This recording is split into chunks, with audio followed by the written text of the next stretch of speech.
Хувийн дугаар 67 ган тулгын төвшин далай. Намайг ган тулгын төвшин далай гэдэг. Би ховд аймагаас ирсэн. Монгол улсын урлагийн гай үзүүлэлтэнд овчин багшаа хөрөн жорой тоглоно.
Бодлол холиол явчихуу да яав да.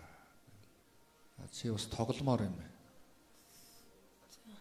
Тий, өөртөө бас итгэлтэй юм хараад байхад бас их итгэлтэй юм. Тэг би чамайг бол одоо 3 дугаар шатнд нэг дэмжиж үзье гэж бодож байна. Баярлалаа. Төөрч бодлохгүй байх хэрэгтэй.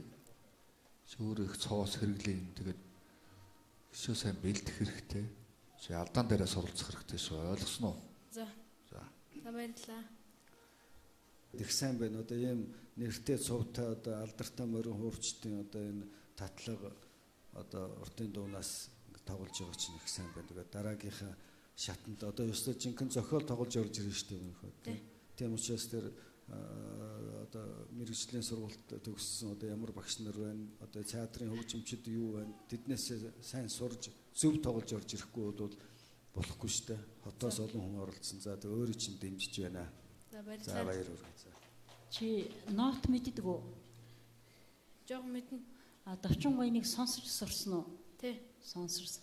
Тэгээ би бас гайхад төв халахын урдын дуу байна. Хөрөн толгойн сүүдэр юм уу? Эрдэнэ засгийн унага юм уу гэж бас төөрчлөлдөө. Тэгээд учир нь бол уг нь давчин гоёч энэ хоёр дууч холимооргүй хүндээ.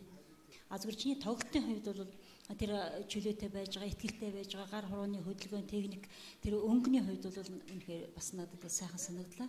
Тийм учраас чи дахиж ийм алдаа гаргаж болохгүй шүү. Мэргэжлийн хүнээс зөвлөгөө ав, өөрөө дахин сонс. Тэгээд сайн бэлтгэж 3 дугаар шатанда амжилттай оролцоорой гэж хэлээ да. Байдаг юмыг л тоглолоо л доо. Зарим нь бол яахан шинэ юм гаргаж ирээд энэ тэр үзэх юм. Зарим нь одоо янз янз байх юм да. Би бол самжиргийн хуурд хөөх зөндөл орж ирэх байх гэж бодож байсан. Байдаг л юм байна. Надад дуу. Баярлалаа. Хөхөөн амжилт уралдаанд шоу төсөл нэвтрүүлгийн дараагийн оролцогч Төвшин Далай маань нас багч эртний уламжлалт морин хур хөгжмөдөө сонирхол цаг заваа өгчхөд байгаа нэгэн. Нот багхан мэддэгч сурахыг хүссэн ая хөгжмөө сонсголоороо сурчдаг авхаалжтай нэгэн юм. Босго өндөр шоуны маань 3 дугаар шатанд залуу хөгжимч маань тэнцэх болов уу? Ямар тач Төвшин Далайгийнхаа тоглолтыг хамтдаа сонирхцгоё.